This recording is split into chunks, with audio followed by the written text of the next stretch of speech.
अस्सलामुअलैकुम, welcome to my YouTube channel. I hope आप ठीक होंगे। और आज मैं आपके साथ एक न्यू वांगशान एफएफ जो कि हार्ट बाउंड प्रिजन है उसका फर्स्ट पार्ट शेयर करने वाली हूँ। और ये स्टोरी ज़्यादा लॉन्ग नहीं होगी, और जैसे कि मैंने आप लोगों से पहले शेयर किया था कि ये एक रियल लाइफ स्टोरी होने वाली है। हाँ, इसमें थोड़ी सी चेंजिंग ज़रूर होंगी क्योंकि रियल लाइफ में तो कोई BL स्टोरी नहीं थी, और शायद थोड़ी सी स्टोरी में चेंज होगी, लेकिन मोस्टली जो स्टोरी होगी वो ज़्यादातर रियल लाइफ स्टोरी ही होगी। और कुछ लोगों ने मुझे बोला था कि मुझे सेमी मॉम जैसी स्टोरी बनानी चाहिए, तो ये उन लोगों के लिए ही है। ये एक फाइट बैक स्टोरी है जिसमें आपको कुछ टॉक्सिक चीज़ें मिलेंगी और बहुत सारे इमोशंस भी। ये कॉमेडी स्टोरी बिल्कुल नहीं है, और ये सिर्फ उन लोगों के लिए है जिनको कुछ अलग सुनना पसंद है। और जैसे कि स्टोरी एंड होगी उसके बाद हम न्यू शियानवांग एफएफ स्टार्ट करेंगे, और मुझे उम्मीद है कि शायद आप लोग इसको समझोगे, क्योंकि जो मैसेज मैं इसके ज़रिए देना चाहती हूँ वो बहुत ज़्यादा ज़रूरी है। और अगर आप लोगों को पसंद आए तो प्लीज़ लाइक कमेंट शेयर और मेरे चैनल को सब्सक्राइब कर देना। और एट द एंड मैं आपको ये ज़रूर बताऊँगी कि ये स्टोरी किसकी है और किसकी ये स्टोरी है जो मैंने आप लोगों के साथ शेयर की। सो आई होप आप लोग समझ गए हो कि, और पसंद नहीं आए तो हेट कमेंट मत कीजिएगा। ये रियलिटी बेस्ड स्टोरी है, इसमें कुछ ऐसा हो सकता है जो कि आप लोगों को अच्छा ना लगे, तो इसको एक स्टोरी समझ के बर्दाश्त कीजिएगा, क्योंकि वो भी लोग हैं जिन्होंने सच में सहा है। So let's start our story. ये बीजिंग का सबसे बड़ा पार्क था, और वहाँ पे कितने सारे लोग जो सुबह सुबह बस मॉर्निंग वॉक के लिए आए थे। और वांगजी जिसका मूड हाथ से ज़्यादा ही ऑफ था, उसने अपनी ज़िंदगी में देखा ही क्या था, पास गुरुपत और बहुत सारी टेंशन्स। कुछ भी तो नहीं था उसके पास। उसका बाप जो कितनी जल्दी इस दुनिया से चला गया था, और उसकी माँ जिसने कितनी मुश्किल के बाद अपने सारे बच्चों को पढ़ाया लिखाया था। उसकी माँ उसके बाप की सिर्फ अकेली इकलौती बीवी नहीं थी, बल्कि उसके बाप की और भी तो बीवियाँ थी और उनके और भी ज़्यादा बच्चे थे। लेकिन वांगजी को माँ से लेना देना था, और बस अपने बहन भाइयों से। बाकी लोग कहाँ हैं, क्या करते हैं, मरे या जीते हैं, उससे कोई भी फ़र्क नहीं पड़ता। उसे नहीं पता उसके कितने ज़्यादा बहन भाई थे या कितने नहीं। उसे बस फिक्र थी तो अपनी दो बहनों की और अपनी माँ की। उनके लिए वो कुछ भी करना चाहता था। वो इनका इकलौता भाई था, उसकी लाइफ का यही गोल था, अपनी बहनों की शादी, अपनी माँ को एक अच्छी लाइफ देना, और उसके लिए उसे जो भी करना पड़ा वो ज़रूर ही करेगा। अभी वो बस 20 साल का था जब उसे अपना शहर छोड़ के बीजिंग में आना पड़ा था अपने दोस्त के साथ काम करने के लिए। और उसका दोस्त भी कितना ज़्यादा निकम्मा निकला, एकदम से जैसे उसने हाथ ही छुड़ा लिया था। उसकी माँ ने सुबह सुबह वांची को घर से निकाल दिया था, और वो उससे नहीं रख सकती थी। उनके घर में भी एक बेटी थी, और अब वांची बेचारा क्या ही करेगा। वो बस वैसे ही अपना बैग लेके यहाँ से वहाँ घूम रहा था, और तभी जैसे वो किसी तेज़ तेज़ दौड़ते हुए आदमी से जा टकराया था। अंधे हो गए हो क्या, नज़र नहीं आ रहा? हाँ, पहले हम गरीब लोग हैं और ऊपर से तुम जैसे लोग हमें जीने नहीं देते हो। वो एकदम से गुस्से से बोला था, और फिर उसने उस आदमी की तरफ देखा था। वो कोई आदमी तो नहीं था, बल्कि वो भी तो उसकी तरह एक लड़का ही था। हाँ, लेकिन वो उससे थोड़ा एज में बड़ा ही होगा। उसकी हालत बता रही थी कि वो कितना ज़्यादा अमीर होगा, और वांगजी एकदम से डरी क्या। अब पता नहीं क्या बोलेगा। ज़रूर इसके साथ इसके गार्ड्स होंगे, और वो तो मुझे मार मार के मेरा चूना ही निकाल देंगे। I am sorry sir. It's okay. वैसे मैं तुमसे नहीं टकराया, तुम मेरे रास्ते में आए थे। मैं बस मॉर्निंग वॉक कर रहा था। और अगर तुम्हें ज़्यादा ही दुख हो रहा है, और अगर तुम अपने दुख को सेलिब्रेट करना चाहते हो, तो तुम्हें एक साइड पे बैठना चाहिए। आई एम सॉरी, मैं बस थोड़ा गुस्से में था और थोड़ा टेंशन में, इसलिए आप जा सकते हैं। हाँ, मुझे तो जाना ही था, मैं यहाँ पे रुकूंगा थोड़ी। वैसे इंसान को कभी ना कभी खुद के ऊपर भी नज़र डाल लेनी चाहिए। दूसरों को ब्लेम करना बहुत ज़्यादा आसान होता है, लेकिन खुद को देखना और अपने आप को ठीक करना कहीं ज़्यादा मुश्किल होता है। वो आराम से और कितना सीरियस होके बोला था, और वांगजी पास चुप ही हो गया। उसका और एक ऐसा था कि वांगजी उसके सामने कुछ ज़्यादा बोल ही नहीं पाया था। I am sorry sir, it's okay. वो एकदम से आगे बढ़ गया था, और वांगजी जो उसको चाहते हुए देख रहा था। ये भी तो इंसान है, कैसे इसकी लाइफ अच्छी है, कैसे मज़े से गुजार रहा होगा ये ज़िंदगी। और मैं भी तो इंसान हूँ, मेरा कोई हक नहीं है? आखिर क्यों होता है कि कोई ज़्यादा गरीब और कोई ज़्यादा ही अमीर होता है? आखिर क्यों? क्यों सबको एक जैसा नहीं मिलता और क्यों कोई किसी से कम रह जाता है? क्या कमी है मुझ में? क्या ही कमी है? यही कि मेरा बाप एक गरीब आदमी था, यही कि उसने एक से ज़्यादा औरतों से शादी कर ली थी, यही कि उससे के ज़्यादा से बच्चे थे और वो सब पे ध्यान नहीं दे पाया, तो इसमें मेरा क्या कसूर है? वो जैसे खुद कोई कोस रहा था और उसका मूड जो हद से ज़्यादा ही ऑफ हो चुका था और फिर उसका मोबाइल जो कि बजने लगा। हाँ, क्या है माँ? अभी कुछ भी नहीं हुआ, कोई जॉब नहीं मिली। हाँ, कुछ नहीं हो रहा मुझसे अभी। मैं बहुत ज़्यादा परेशान हूँ, प्लीज़ मुझे और ज़्यादा परेशान मत करो। मुझे लगा शायद तुम्हें नौकरी मिल गई होगी। नहीं मिली मुझे नौकरी। कौन-सा मैंने इतनी ज़्यादा डिग्रियाँ ले रखी हैं जो मुझे नौकरी मिल जाए? हाँ, कौन-सा मैंने इतने ज़्यादा पहाड़ लगा रखे हैं रिश्वत के जो मुझे नौकरी मिल जाएगी? नहीं मिलेगी माँ। और अभी तो मैंने सही से अपनी पढ़ाई भी पूरी नहीं की थी। मुझे लगा था वो कमीना, वो जॉर्ज मेरी हेल्प करेगा, लेकिन उसने भी मुझे सुबह-सुबह घर से निकाल दिया। अब मेरे पास इतने ही पैसे हैं कि मैं वापस आ जाऊँ। देखो ऐसे नहीं बोलो ना, तुम ऐसे करोगे तो क्या होगा हमारा? हमने कितने ज़्यादा ख्वाब देखे थे। मैंने अपनी सारी ज्वेलरी बेच दी थी सिर्फ़ तुम्हारी जॉब के लिए और अब तुम ऐसे वापस नहीं आ सकते वांगजी। तुम्हें कुछ करना होगा, तुम्हें अपनी बहनों के लिए सोचना होगा ना। हाँ, सही है, सोच रहा हूँ मैं, कर लूँगा कुछ। उसने कॉल बंद ही कर दी थी और फिर उसके दोस्त जॉर्ज की कॉल आ ही गई थी। हाँ, क्या है? आंटी ने मुझे घर से निकाल दिया, अब तुमने भी कुछ सुनाना है तो सुना दो। आई एम सॉरी, तुम आ सकते हो। मैंने मामा से बात कर ली है। क्या सच में? वो जैसे एकदम से खड़ा ही हो गया था। हाँ, मैं यहाँ पे। कहाँ पे हो तुम? मैं तुम्हें लेने आ जाता हूँ। मैं पार्क में हूँ, जो तुम्हारे घर के साथ पार्क नहीं है वहाँ पे हूँ। तुम आ जाओ प्लीज़। देखो, मुझे तुम्हारी हेल्प की बहुत ज़्यादा ज़रूरत है, अगर तुम मेरी हेल्प नहीं करोगे तो मैं कहाँ जाऊँगा? प्लीज़ मेरी हेल्प करो, मैं तुम्हारा एक-एक पैसा चुका दूँगा। ऐसा कुछ नहीं है वांगजी, मैं अभी आता हूँ। वो बाइक लेके आ रहा था और वांगजी जो आप उसके घर चला ही गया। उसकी माँ ने अभी तक मुँह बना रखा था और वो चुपचाप उनके सामने ही खड़ा था। आंटी देखिए, मैं आपसे प्रॉमिस करता हूँ जैसे मेरी जॉब लग जाएगी, मुझे कोई काम मिल जाएगा ना, मैं आपको मैं आपको आपका बेटा बन के दिखाऊँगा। मैं सिर्फ़ अपनी माँ को ही नहीं, आपको भी पूरा-पूरा खर्चा दूँगा। हाँ, तुम्हें मिलेगी तो देखा जाएगा। चलो जाओ अभी अपने कमरे में। उन्होंने मुँह बना के बोला था और वांगजी जो अपने रूम में आ ही गया था। वो उनका गेस्ट रूम था और वो भी कुछ दिन यहाँ पे रह ही सकता था। जॉर्ज ने पता नहीं कैसे ही अपनी माँ को मनाया था, लेकिन जैसे भी मनाया था, वांगजी का काम तो बन ही गया था और अब वो उसके पास न्यूज़पेपर लेके आ गया था।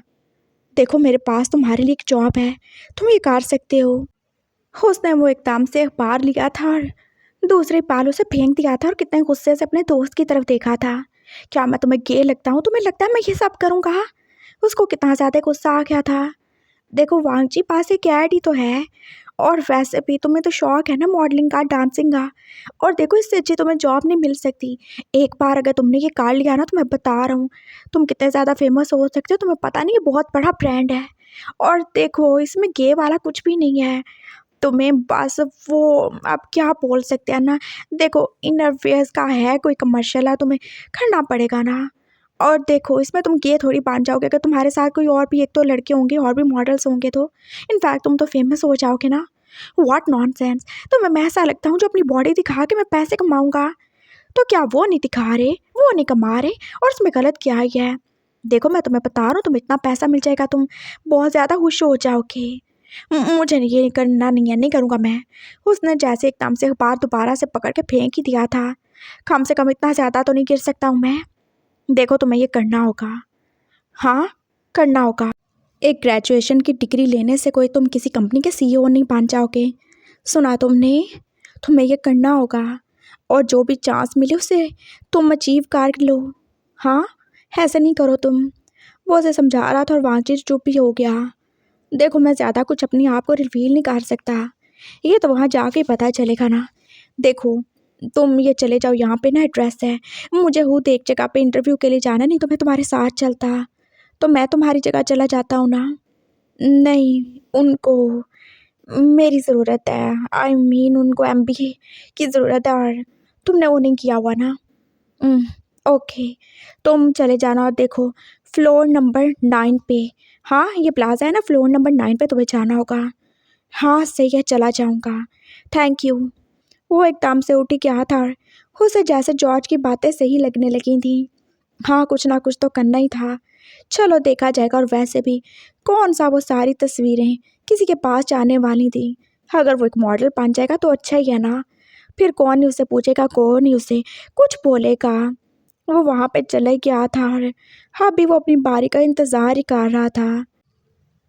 वो एकदम से अंदर चला गया था और आगे वो एक थोड़ा मिडिल एज बंदा था जो कि बैठा ही हुआ था। यस, कम इन। वांग जी ने इजाज़त मांगी थी और वो अंदर चला ही गया था। लैन वांग जी, तो बताएं अपने बारे में। सर क्या बताना है, मैं तो बहुत ज़्यादा इंटरेस्टेड हूँ इस चीज़ में। और मैं तो हूँ ही ऐसा, आप तो मुझे देख के अंदाज़ा लगा सकते हैं ना। मुझे तो ये सब करना बहुत ज़्यादा अच्छा लगता है। क्या सब करना? वो एकदम से अपनी ग्लासेस को हटा के बोला था। आई मीन बॉय से दोस्ती करना और अच्छे से रहना। और मुझे तो कभी कभी ऐसे फील होता है जैसे कि मैं गे हूँ। व्हाट?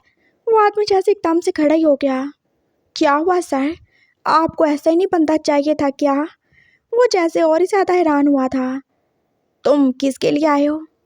किसके लिए? नहीं, मैं आपको किस तो नहीं करने आया सर। वैसे भी आपकी और मेरी उम्र में कितना ज़्यादा फ़र्क है। मैं किस करने के लिए नहीं आया, मैं तो जॉब के लिए आया हूँ ना। और आपने ही तो वो ऐड नहीं था दिया न्यूज़पेपर में? हाँ, हमने ऐड दिया था, लेकिन ये तुम क्या बोले जा रहे हो? क्या बोले जा रहा हूँ मैं? हाँ, आपको एक गे की ज़रूरत नहीं है जो कि वो ऐड में काम करे मॉडलिंग के लिए।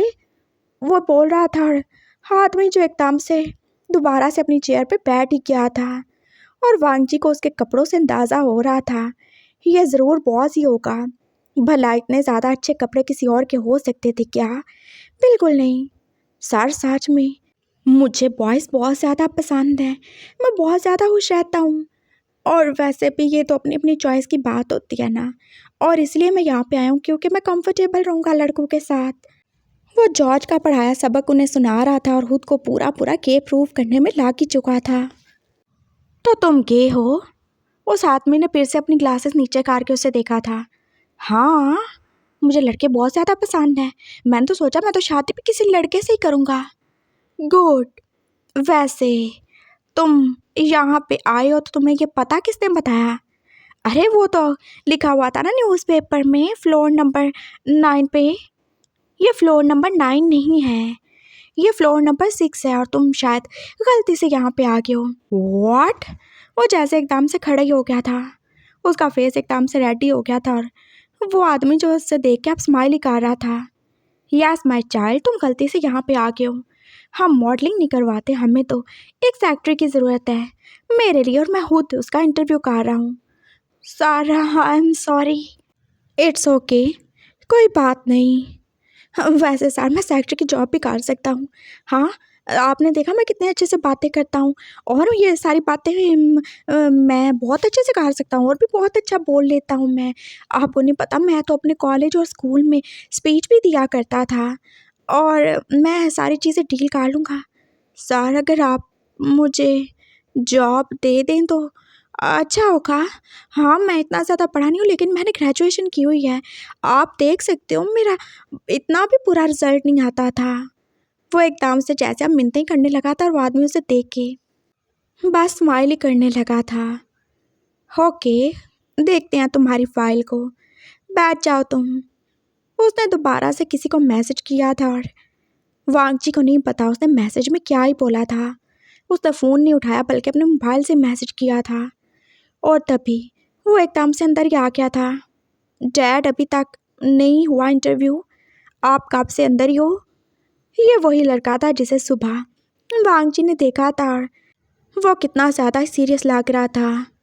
हाँ, मैं आता हूँ बाबा, आप चलो, उस आदमी ने बोला था। और वो लड़का जिसका नाम शायद बाबा था, और वांग जी को कितनी ज़्यादा हैरत हुई।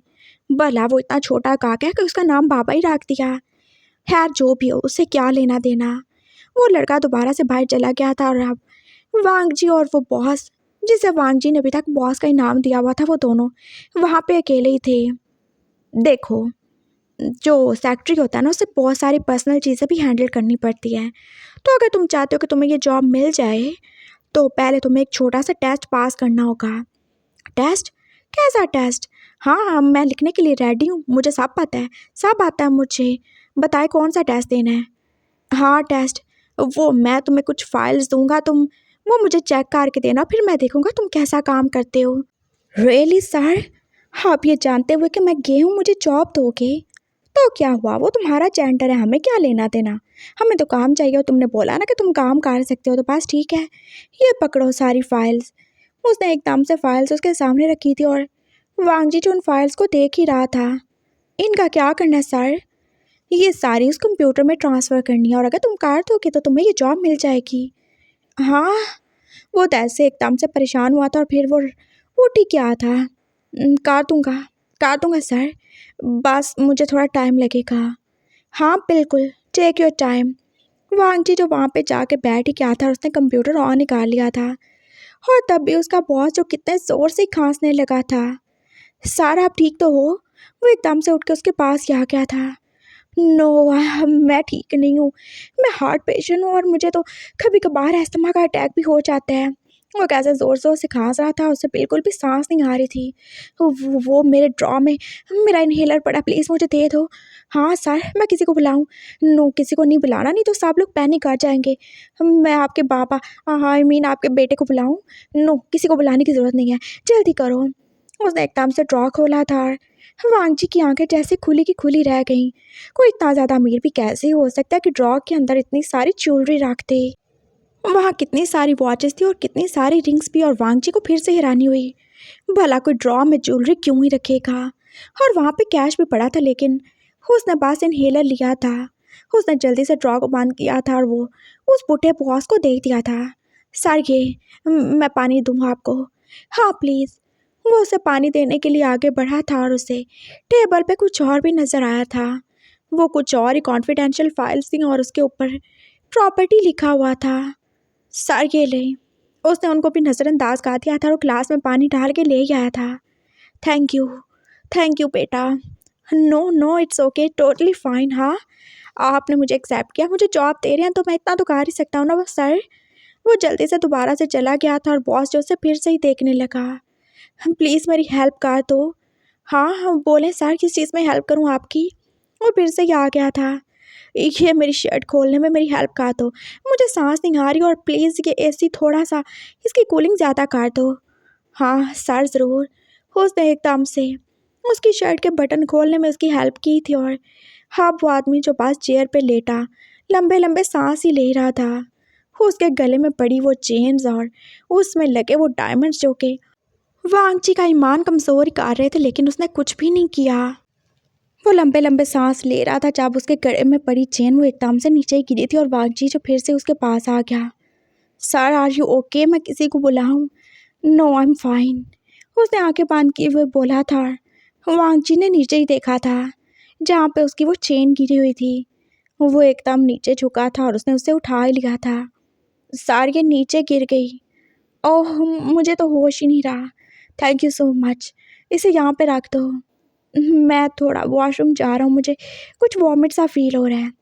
इट्स ओके सर, मैं यहाँ पे हूँ, आप जा सकते हो। वांगजी कितने आराम से बोला था और फिर वो आदमी जो वॉशरूम में चला गया। वांगजी जो दोबारा से कंप्यूटर पे आ गया था, वो अपना काम कर ही रहा था। 10 मिनट हो गए थे और वो आदमी उसके बाद ही बाहर आया था।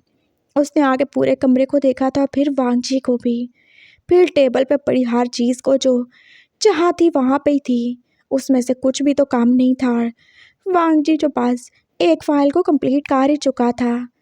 सर ये हो गया है, बाकी मैं कर दूँगा। नो, इसकी कोई ज़रूरत नहीं है। वो आदमी एकदम से नॉर्मली बोला था और वांगजी जो खड़े हो गया। क्या मतलब सर, आप मुझे जॉब नहीं दे रहे हो? मैं तुम्हें जॉब दे रहा हूँ, लेकिन इन फाइल्स को करने की कोई ज़रूरत नहीं है। लेकिन टेस्ट, मुझे यही टेस्ट करना था कि तुम कितनी जल्दी काम कर सकते हो, और वो मैंने देख लिया। तुम जा सकते हो और बाहर से अपना अपॉइंटमेंट लेटर ले लेना। सुबह से तुम 8 बजे मुझे ऑफिस में चाहिए हो। और याद रखना, हमारा ऑफिस ये नहीं है हम यहाँ पे बस इंटरव्यू कर रहे थे। हमारा ऑफिस वो फ्लोर नंबर 7 पे है, फिर से 9 या 6 पे नहीं चले आना। Oh thank you so much sir. वो एकदम से कितना ज़्यादा खुश हो गया था और फिर वो रुका। सैलरी, हाँ अच्छी मिलेगी, जितना तुमने नहीं सोचा होगा उससे ज़्यादा ही मिलेगी। वो आदमी स्माइल करके बोला था और वांगजी जो खुशी खुशी आप बाहर ही चला गया। उसे जॉब मिल चुकी थी और इतनी आसानी से मिल जाएगी उसने सोचा भी नहीं था। वो बस अब पैदल चल के घर आ रहा था और उसे पता था जॉर्ज अभी फ्री नहीं हुआ होगा और उसके होंठों पे स्माइल ही थी। हाँ, टेस्ट लेगा मेरा बुढ़ा, मुझे क्या पता नहीं है। मुझे टेस्ट कर रहा था कि मैं कितना ज़्यादा लालची हूँ और कितना नहीं, लेकिन नहीं, मैं इतना पागल इतना बेवकूफ़ नहीं हूँ कि थोड़े से फ़ायदे के लिए अपना पूरा का पूरा फ़ायदा गिरा दूँ या फिर एकदम से सब कुछ ज़ाया कर दूँ। हाँ, बुढ़ा है फिर भी हैंडसम है, इतने सारे पैसे हैं उसके पास, उसका बेटा भी अच्छा है, ज़रूर उसकी कोई बेटी होगी और देखना मैं ऐसे पटाऊंगा कि वो ज़रूर ही मुझे अपना दामाद बना लेगा। ऐसे मैं उसके करीब जाऊंगा और उसे एक अच्छा सा वांची और एक अच्छा सा दामाद पान के दिखाऊंगा। वो जैसे उससे बातें करते करते जा रहा था और उसने पूरा प्लान ही तो बना लिया था और उसने जाके वो अपॉइंटमेंट लेटर एकदम से जॉर्ज की माँ के सामने ही फेंका था। हाँ आंटी, जॉब मिल गई है मुझे और बहुत जल्द मैं आपको सैलरी भी दिया करूँगा। थैंक यू जो आपने मुझे रखा। क्या सच में? हाँ तो और क्या, झूठ बोलूँगा मैं। उसने अपना लेटर पकड़ा था और खुशी खुशी अंदर ही चला गया था। अब उसे अपनी माँ को कॉल करनी थी और उन्हें बताना था उसे जॉब मिल ही गई है। चाहे उसने इतना नहीं पढ़ा लेकिन फिर भी उसे जॉब मिल गई है। बस उसकी चालाकी की वजह से उसकी माँ कितनी ज़्यादा ही खुश हुई थी, लेकिन पापा तो इस बात से बिल्कुल खुश नहीं था। डैड, ये सब क्या है? क्या हुआ अब तुम्हें? मुझे बहुत ज़्यादा प्रॉब्लम है आपके लोगों को जज करने की वजह से और ऐसे किसी भी एतबार करने की वजह से मैं बहुत ज़्यादा परेशान हूँ। आप कैसे उसे स्टूपिड से लड़के को ऐसे जॉब पे रख सकते हो? वो इतना पढ़ा लिखा भी नहीं है, वो कितना ज़्यादा तेज़ है, वो तो इतना ज़्यादा डम है कि वो किसी और फ्लोर पे रह गया, फिर भी आपने उसे जॉब पे रख लिया। और क्या ज़रूरत थी अपना सारा सोना जेवर उसके सामने ऐसे पेश करने की? हाँ तो और क्या करता, मैं उसे टेस्ट कर रहा था। हाँ तो आपने उसे जॉब देनी थी, कोई बेटी का रिश्ता थोड़ी देना था जो आप उसे टेस्ट कर रहे थे। और इतने सारे लोग थे, आपने उनको वापस भिजवा दिया। डैड, आप इतने बड़े बिजनेसमैन हो के इतना सब कुछ गलत कैसे ही कर सकते हो? मैं जो कुछ कर रहा हूँ ना सही कर रहा हूँ, तुम मेरे बाप मत बनो। मत बोलो पापा मैं तुम्हारा बाप हूँ, तुम मेरे बेटे हो, तुम मेरे बाप नहीं हो। पापा मैंने ऐसा कब बोला? वो एकदम से चुप होके बैठ ही गया था। पापा जो उसे देख ही रहे थे, वो उनका इकलौता प्यारा बेटा था। वो उसे कितने प्यार से कभी पापा और कभी नहीं कहते थे। उसका नाम विशियान था। उसे नए नए नाम देना उसके पापा को कितना ज़्यादा ही पसंद था। वो उसे प्यार से बहुत सारे नाम देते थे। उसकी माँ के मरने के बाद उन्होंने दोबारा कभी शादी नहीं की और ना ही उन्हें किसी और बच्चे की ख्वाहिश थी। वो उनका इकलौता बेटा था और अभी 26 का होने पर भी वो सिंगल ही था और वो उसे हमेशा खुशी देखना चाहते थे। लेकिन उन्हें बहुत ज़्यादा बुरा लगता था जब वो ऐसी स्टूपिड बातें करता था। उनकी नज़र में तो ये सब स्टूपिड बातें ही थी ना।